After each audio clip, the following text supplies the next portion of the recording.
من ذلذی، من کون ہے، ذا وہ، الذی جو، یقرضو قرض دینا چاہتا ہے، اللہ تعالیٰ کو۔ من ذلذی کون ہے وہ جو قرض دینا چاہتا ہے اللہ تعالیٰ کو، قرضاً حسنا، قرض حسنا اچھا قرض، فیضاعفہ، تو اللہ تعالیٰ اس کو بڑھا چڑھا کر دے گا، لہو اس کے لیے، اضعافاً بڑھانا، کثیرتاً بہت زیادہ، یضاعفہ بڑھا کر دے گا، لہو اس کو، اضعافاً کثیرہ بہت زیادہ بڑھا کر، کئی گنا بڑھا کر اسے واپس دے گا۔ واللہ، اور اللہ تعالیٰ، یقبض بند کرتا ہے، تنگ کرتا ہے، کم کرتا ہے، ویبسط اور پھیلاتا ہے، کشادہ کرتا ہے، وَإِلَيْهِ تُرْجَعُونَ اور اسی کی طرف ترجعون تم لٹائے جاؤ گے، پلٹ کر آؤ گے۔ پچھلی آیت میں واقعہ تھا بنی اسرائیل کے ان لوگوں کا جو جہاد سے ڈر کر بھاگ گئے تھے ملک چھوڑ کر، اور اللہ تعالیٰ نے وہاں ان کو موت دے دی، پھر اللہ نے ان کو زندہ کیا۔ پھر اللہ نے عام ان کو بھی اور مسلمانوں کو بھی حکم دیا، قاتلوا فی سبیل اللہ، اللہ کے راستے میں جہاد کرو، قتال کرو۔ تو قتال کے بعد پھر قرض کا، مال خرچ کرنے کا ذکر ہے، کیونکہ جہاد بغیر مال کے نہیں ہوتا، جہاد میں بہت مال صرف ہوتا ہے، حتیٰ کہ بڑے بڑے امیر کبیر ملک جو ہے وہ لڑائیوں میں غریب ہو جاتے ہیں اور کلاش ہو جاتے ہیں۔ اس لیے اللہ رب العزت نے جہاد کے بعد فرمایا، کون ہے جو اللہ کو قرض دے، قرض حسنہ۔ ہم بھی دنیا میں یہ اصطلاح استعمال کرتے ہیں، قرض حسنہ۔ اللہ کو قرض حسنہ دینے کا معنی یہ ہے کہ ہم جہاد فی سبیل اللہ میں یا انفاق فی سبیل اللہ میں جب خرچ کریں تو ہمارا مقصد رب کی رضا، رب کی خوشنودی ہونا چاہیے، کہ اللہ راضی ہو جائے، اللہ خوش ہو جائے، نمبر ایک۔ نمبر دو، ثواب کی نیت، کہ اس سے مجھے ثواب ملے گا، اور بہت سارے فائدے ہیں قرض حسنہ کے یا انفاق فی سبیل اللہ کے۔ تیسری بات یہ ہے کہ کسی کو قرض دیتے وقت یا اللہ کے راستے میں قرض دیتے وقت، خرچ کرتے وقت، فی سبیل اللہ دیتے وقت، مقصد یہ نہ ہو کہ میں اس پر احسان جتلا رہا ہوں، احسان جتلانا مقصود نہ ہو، اور نہ ہی اسے تنگ کرنا مقصد ہو، تنگ کر کے اس کو دے رہا ہے، پریشان کر کے دے رہا ہے، بعد میں بھی دے رہا ہے، یا احسان جتلا رہا ہے، ہاں جی۔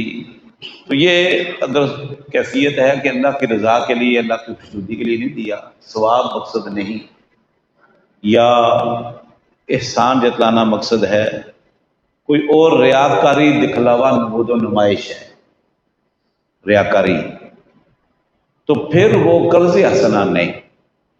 قرض حسنہ یہ ہے رب کی رضا کے لیے دیں اور رب سے ہی اس کا بدلہ طلب کریں آپ، بس، ٹھیک ہے، یہ قرض حسنہ ہے۔ اللہ فرماتے ہیں کہ تم اللہ کو دو گے نا قرض حسنہ، اللہ کئی گنا بڑھا کر دے گا۔ اب یہ نہیں فرمایا کہ میں اس کو ڈبل کر کے دوں گا، 10 گنا دوں گا، 70 گنا دوں گا۔ اب اضعاف کثیرہ ہے، بہت زیادہ میں بڑھا کر دوں گا، کتنا ہزاروں بڑھا کر دے گا، لاکھ درجے اس کو بڑھا کر دے گا، لاکھ گنا بڑھا کر دے گا، کروڑ گنا بڑھا کر دے گا، ہم اس کا تصور نہیں کر سکتے۔ بس بخاری کی ایک حدیث سے آپ اندازہ لگاؤ کہ اللہ کتنا بڑھا کر دے گا۔ رسول اللہ صلی اللہ علیہ وسلم نے فرمایا کہ بندہ بعض اوقات رب کی رضا کے لیے، رب کی خوشنودی کے لیے ایک کھجور دیتا ہے، ضرورت مند تھا بندہ، ایک کھجور دے دی صرف، فرمایا اللہ رب العزت اس کو دائیں ہاتھ سے لیتا ہے، بخاری کی حدیث ہے،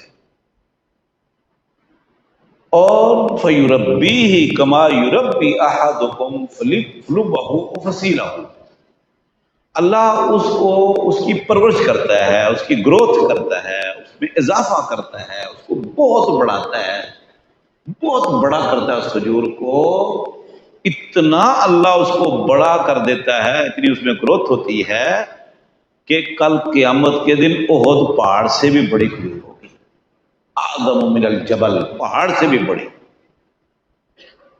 ایک کھجور آپ نے دی، پہاڑوں سے بھی بڑی کل قیامت کے دن آپ کے نعمت، پھر رب قرض حسنا ہو اللہ کے لیے، اللہ کی رضا کے لیے، ثواب کے لیے ہو، بیا کری دکھلاوا نمود و نمائش احسان دیتا نا۔ فرمایا جس طرح تم اپنے گھوڑی کے بچے کو یا اونٹ کے بچے کی پرورش کرتے ہو، اس طرح اللہ رب العزت اس کی پرورش کرتا ہے، اس کو بڑا کرتا ہے۔ اونٹ کا بچہ کتنا چھوٹا ہوتا ہے، تھوڑے عرصے بعد وہ بڑا کبھی ہے، اللہ اس طرح اس کی اس میں بڑا کرتا ہے، پہاڑوں سے بھی بڑا ہوگا۔ ایک تو کتنا گنا ہوا، کھجور چھوٹی سی پہاڑ سے بڑی، تو اس کو آپ کیا کہیں گے، 70 گنا بڑائی ہے۔ ہمارے تو اکثر علماء کہتے ہیں 70 گنا، 10 گنا 70۔ بھائی جان یہ تو میں سمجھتا ہوں کہ کروڑوں گنا بڑی ہے، بھائی جان کروڑوں گنا بڑی ہے، کہ کروڑ کھجور ہو، کروڑ کھجور کے دانے ہوں، میں سمجھتا ہوں شاید 1 کروڑ کھجور کے دانے ہو تو پہاڑ کے برابر نہ پہنچے، یہ تو 10 کروڑ کھجور کے دانے ہوں تو پہاڑ جتنے ہوں گے، پہاڑ کے برابر اونچائی میں، اس کا مطلب کروڑوں گنا بڑھا کر اللہ دے گا، لیکن قرض ایسا نہ ہو۔ اب یہ اللہ کی شان ہے، اللہ نے ہمیں دیا ہے، اللہ ہم سے مانگ رہا ہے، لیکن اللہ کو ضرورت تو نہیں ہے۔ دنیا کے اندر جہاد فی سبیل اللہ میں غرباء، فقراء، مساکین، ضرورت مندوں کو دینا، یہ گویا کہ اللہ کو دینا ہے۔ آگے اللہ فرمایا کہ ایک بات یاد رکھو، مال میں نے دیا ہے اور میں ہی قرض حسنہ آپ سے طلب کر رہا ہوں، تو آپ یہ نہ سمجھنا کہ مال کم ہو جائے گا، کیوں؟ واللہ یقبض و یبسط، مال کو کم کرنا، مال کو بڑھانا یہ اللہ کا کام ہے۔ اللہ چاہے 30,000 روپے مہینہ تنخواہ میں اتنی برکت ڈال دے، اتنی برکت ڈال دے، بندہ کھا لے، بچے اسکول پڑھ رہے ہیں، 40,000 روپیہ 50,000 روپیہ اس کی تنخواہ ہے بیچارے کی، یا مزدوری ہے یا جو بھی ہے، کما کر لاتا ہے، بچے بھی کھا رہے ہیں، بیوی بھی کھا رہی ہے، مہمان بھی آ رہے ہیں، بچوں کا علاج معالجہ بھی ہو رہا ہے، الحمدللہ۔ بھائی کیا حال ہے، خیریت؟ الحمدللہ، اللہ کا بڑا کرم ہے۔ تو کیسے حالات ہیں؟ بڑا بہترین حالات چل رہے ہیں، 30,000 40 50 60,000 میں، لاکھ روپے میں اس کا گزارا ہو رہا ہے، بہترین سفید پوشی برقرار ہے۔ ایک دوسرا بندہ ہے، تنخواہ کتنی ہے جی؟ اس کی 8 لاکھ روپے، اس کی 10 لاکھ روپے، اس کی 15 لاکھ روپے مہینے ہے، رو رہے ہیں، رو رہے ہیں، 10 15 لاکھ روپے مہینہ تنخواہ ہے، بھائی پوری نہیں پڑتی، حالات پڑے اس طرح ہیں، بچے جناب علی ہاسپٹل میں پڑے ہوئے ہیں جی، فیسیں بہت مہنگی ہیں، کیوں ہے چونکہ چنانچہ اگرچہ مگرچہ۔ مجھے یاد ہے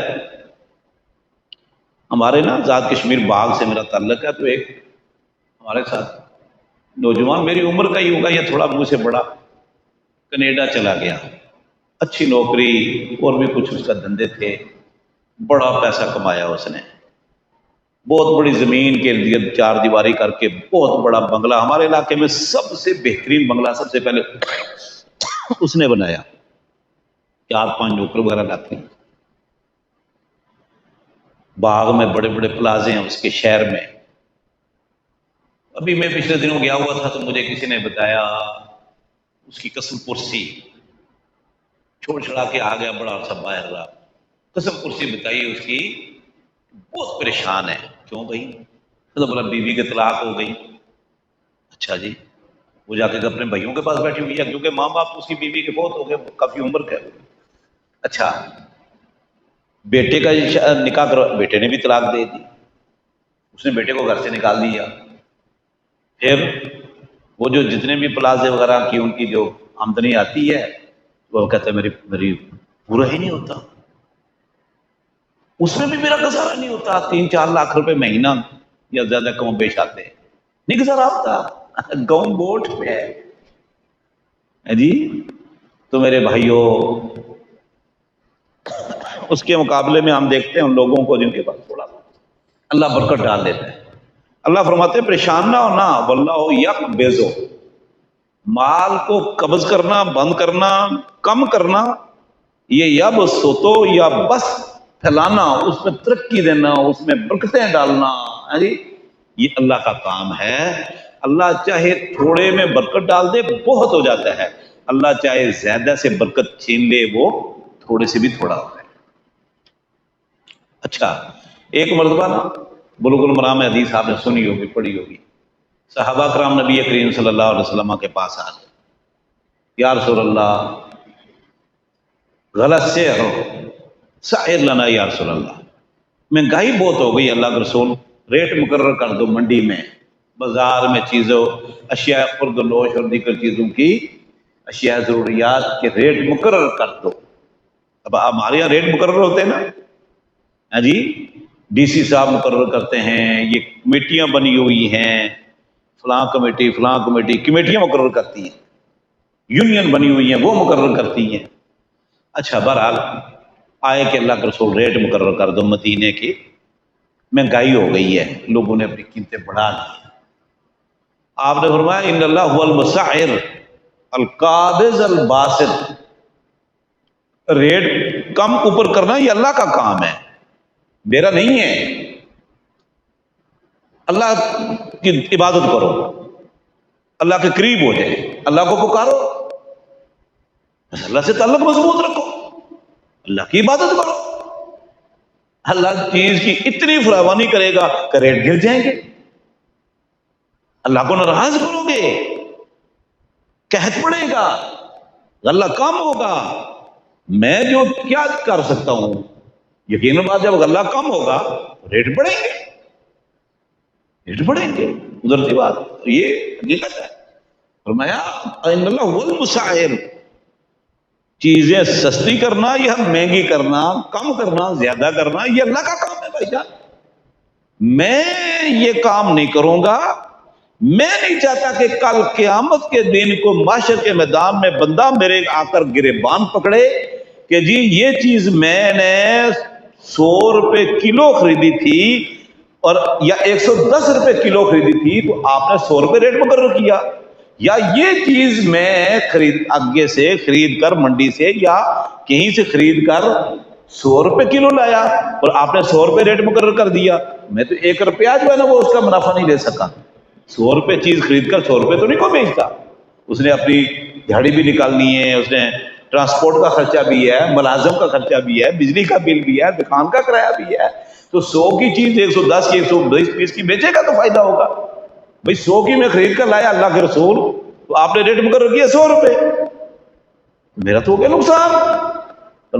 میں نہیں چاہتا کہ کل گریبان قیامت کے دن کو میرا گریبان پکڑ کے کھڑا ہو کہ آپ نے ریٹ مقرر کیا تھا، میرا نقصان ہوا تھا، پورا کرو یا اللہ سے کہ بس جاؤ، اللہ سے دعا کرو، جاؤ اٹھو یا بس میرے پاس نہیں آنا۔ سبحان اللہ، اللہ کچھ نہیں ہوگا۔ وَلَوْ أَنَّ أَهْلَ الْقُرَىٰ آمَنُوا وَاتَّقَوْا لَفَتَحْنَا عَلَيْهِمْ بَرَكَاتٍ مِّنَ السَّمَاءِ وَالْأَرْضِ، اگر یہ بستیوں والے، شہروں والے، دیہاتوں والے ایمان لے آئیں، تقوی اختیار کریں، اللہ سے تعلق مضبوط کریں، ہم آسمانوں سے بھی برکتوں کے دروازے کھول دیں گے، زمین کے برکت سے بھی برکتوں کے دروازے کھول دیں گے، زمین کے دروازے بھی برکتوں کے کھول دیں گے، ہر طرح سے یہ کھائیں گے، فراوانی ہو جائے گی، غلے کی اتنی فراوانی۔ دیکھیں جب مہدی آئے گا نا، مہدی بالکل حدیث صحیح ہے، حجی محمد بن عبداللہ اس کا نام ہوگا، عیسیٰ علیہ السلام سے پہلے، یہ عدل و انصاف ہوگا۔ دنیا کے اندر سب سے بڑی ضرورت انسان کی کیا ہے؟ امن و امان اور عدل، دو چیزیں، امن، امان اور عدل۔ اور یہ دونوں چیزیں شرک اور بے ایمانی اور ظلم سے نہیں آ سکتی۔ عدل ہوگا تو امن ہوگا، عدل نہیں تو امن نہیں۔ آج دنیا میں امن کیوں نہیں ہے؟ عدل نہیں ہے۔ جب عدل نہیں تو امن نہیں، ٹھیک ہے؟ تو جب سب سے پہلے عدل اور انصاف قائم کرے گے مہدی آ کر، اس سے امن امان ہو جائے گا۔ پھر غلے کی اتنی فراوانی ہوگی، اتنی فراوانی ہوگی کہ دینے والے ہوں گے، زکات لینے والے نہیں۔ اور یہ زمانہ آیا عمر بن خطاب کے زمانے میں بھی، بخاری کے اندر حدیث ہے، عمر بن خطاب رضی اللہ عنہ کا زمانہ ایسا بھی آیا ہے کہ زکات دینے والے تھے، لینے والے نہیں تھے۔ اتنی فراوانی، عراق فتح ہو گیا، ایران فتح ہو گیا، شام کا مصر، اور دنیا سے دولتوں کے خزانے آ رہے ہیں، وہاں بھی تقسیم ہو رہے ہیں، مدینے میں بھی ڈھیر لگ گئے ارب۔ ہاں جی، سبحان اللہ۔ یہ جو بڑے بڑے سام بن کے بیٹھے ہوئے نا دولتوں پر، یہ پھر دولت غریبوں تک جاتی ہے، پھر جہاد فی سبیل اللہ کے ذریعے پھر سب کی ضرورتیں پوری ہوتی ہیں۔ تو بہرحال اللہ فرماتے ہیں آپ صدقہ خیرات کرتے ہوئے، جہاد میں دیتے ہوئے گھبرانا نہیں، اللہ کئی گنا زیادہ بڑھا کر دے گا، اور اللہ ہی کام کرتا ہے اور پھیلاتا ہے، اور اسی کی طرف تم نے پلٹ کر جانا ہے، تو اللہ تعالیٰ وہاں کئی گنا زیادہ آپ کو وہ واپس کرے گا جو اللہ کے راستے میں تم نے خرچ کیا تھا۔ الم تر الی الملأ من بنی اسرائیل من بعد موسیٰ، الم ترا کیا نہیں، ترا تو نے دیکھا، الی الملأ ان سرداروں کی طرف، ان گروہوں کی طرف، من بنی اسرائیل جو بنی اسرائیل میں سے تھے، من بعد موسیٰ، موسیٰ علیہ السلام کے بعد، موسیٰ علیہ السلام کے دنیا سے جانے کے بعد، ان کے زمانے کے بعد۔ الم ترا میں پہلے بھی بیان کر چکا ہوں، اور کل پرسوں بھی یہ گزرا ہے لفظ الم ترا۔ تو الم ترا، رآ یرا کا مطلب رؤیت، دیکھنا، لیکن یہ لفظ قرآن کریم میں بمعنی علمہ کے بھی آیا ہے۔ صحیح بخاری کے اندر حدیث ہے، عبداللہ بن عباس رضی اللہ عنہ فرماتے ہیں الم ترا، یہ الم تعلم کے معنی میں ہے، صحیح بخاری کے اندر صحیح سند کے ساتھ امام بخاری لائے ہیں۔ اور امام عبداللہ بن عباس سے بڑا مفسر قرآن کوئی نہیں، تو فرمایا الم تعلم، کیا تو نہیں جانتا، کیا آپ کے علم میں نہیں آیا بنی اسرائیل کے ان سرداروں کا واقعہ، ان کی پوری کہانی، ان کا پورا قصہ آپ کے علم میں نہیں آیا جو موسیٰ علیہ السلام کے بعد تھے؟ کیا واقعہ ہے، کیا قصہ ہے؟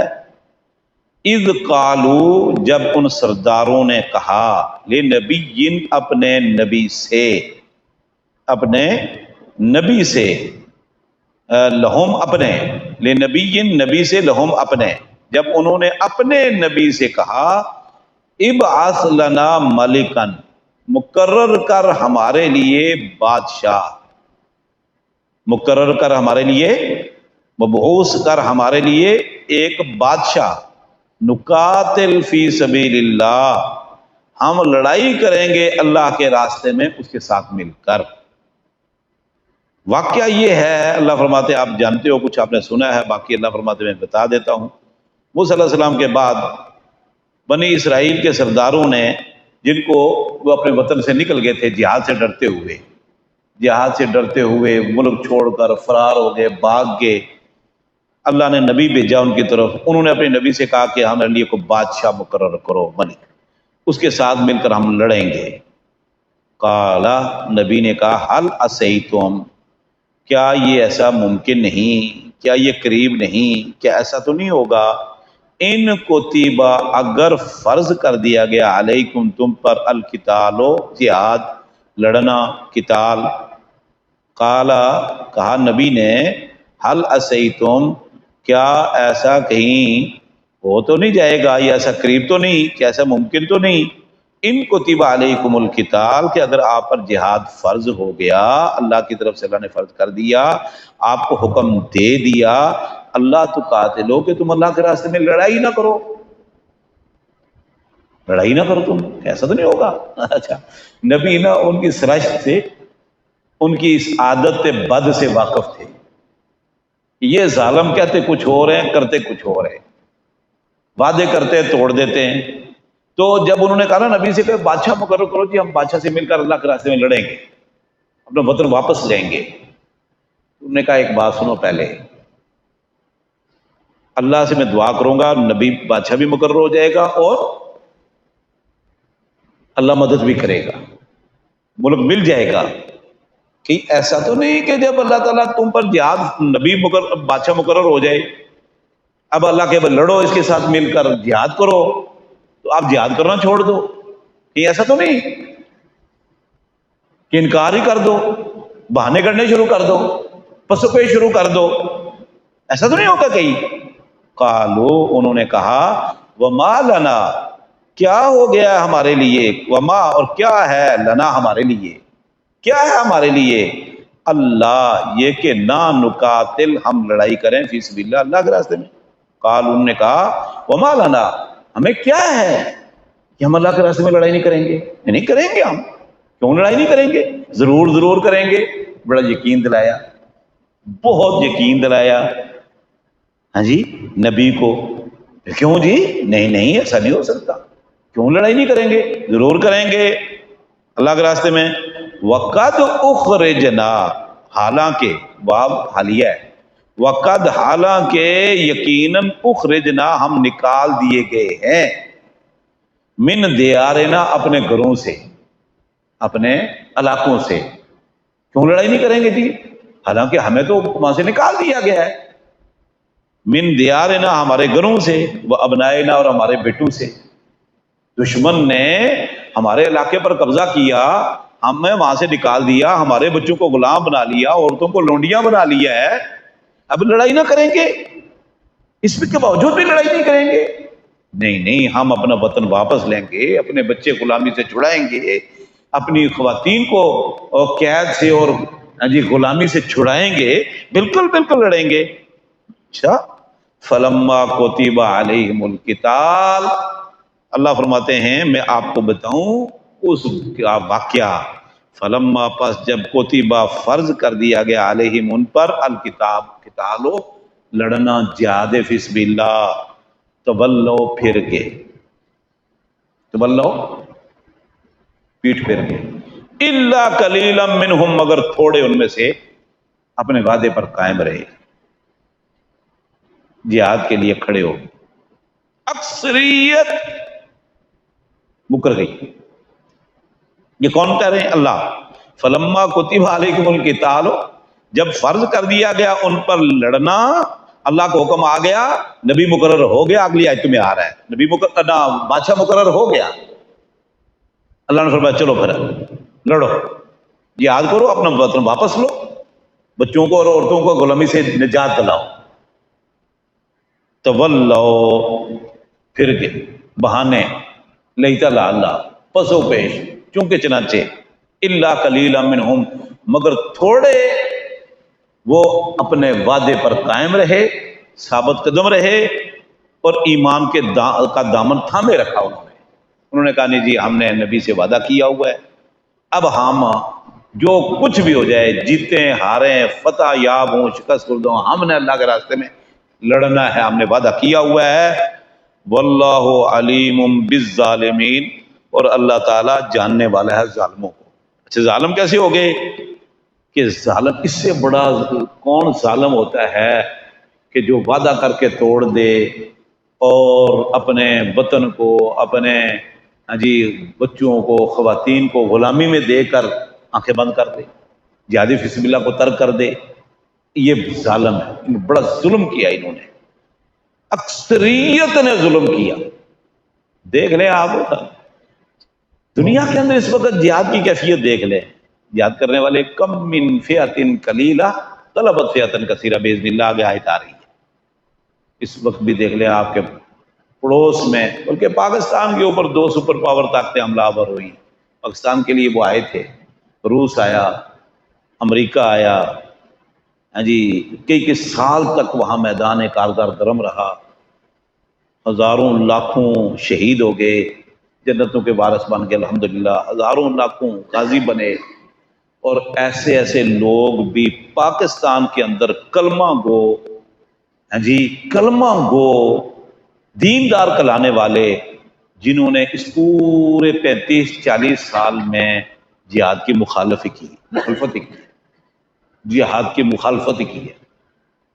جہاد کو کبھی فساد قرار دیا، کبھی کچھ قرار دیا، کبھی اس کو جی خودکشی قرار دیا، کبھی اس کے خلاف پروپیگنڈے، اس کے خلاف سازشیں، اس کے خلاف بہت کچھ بے شمار دینی طبقہ ہے پاکستان کے اندر، مسلمان ہیں جنہوں نے اس 35-40 سال تک کوئی جہاد کے اندر ان کا کردار نہیں، بلکہ جہاد کے خلاف سازشیں، کچھ خاموش رہے، بالکل چلو یار کرتے ہیں، ٹھیک کرتے ہیں۔ کئی نے مال دیا، کئی نے بیٹے دیے، کئی نے جانیں دی، کئی نے تلوانیاں صرف کی جہاد کے حق میں، اور کسی نے جہاد کے خلاف۔ جو ہونا تھا ہو گیا، اللہ نے کامیابی دی الحمدللہ۔ اس وقت دیکھ لیں فلسطین کے اندر تھوڑے سے لوگ ہیں اللہ کے فضل و کرم سے چٹان بن کر کھڑے ہیں، لڑ رہے ہیں، 7واں مہینہ چل رہا ہے، لڑ رہے ہیں۔ انشاءاللہ اللہ رب العزت غلبہ دے گا، یہ اللہ کا وعدہ ہے، یہ اللہ کا وعدہ ہے۔ وقتی طور پر پریشانیاں آتی ہیں، مشکلات آتی ہیں، اللہ کے دشمنوں کو غلبہ ملتا ہے۔ فرعون نے دیکھو نا لاکھوں بچے قتل کروائے حکومت بچانے کے لیے، لیکن رب نے کیا فیصلہ کر رکھا تھا، ٹھیک ہے نا جی۔ تو انشاءاللہ اللہ رب العزت یہ جہاد کرنے والے، اللہ کے دین میں خرچ کرنے والے، مسلمانوں کا خیال رکھنے والے، اللہ کی بندگی کرنے والے، رب کی رضا کے لیے، رب کی خوشنودی کے لیے توانائیاں صرف کرنے والے، اعلاء کلمت اللہ کے لیے ہاں جی لکھنے والے، لڑنے والے اور مال دینے والے اللہ رب العزت کے محبوب بندے ہوا کرتے ہیں۔ اللہ ان کی محنت کبھی ضائع نہیں کرتا، دنیا میں بھی سرخرو ہیں، آخرت میں بھی سرخرو ہیں۔ اللہ ہمیں دین کو سمجھنے اور اس پر عمل کرنے کی توفیق عطا فرمائے۔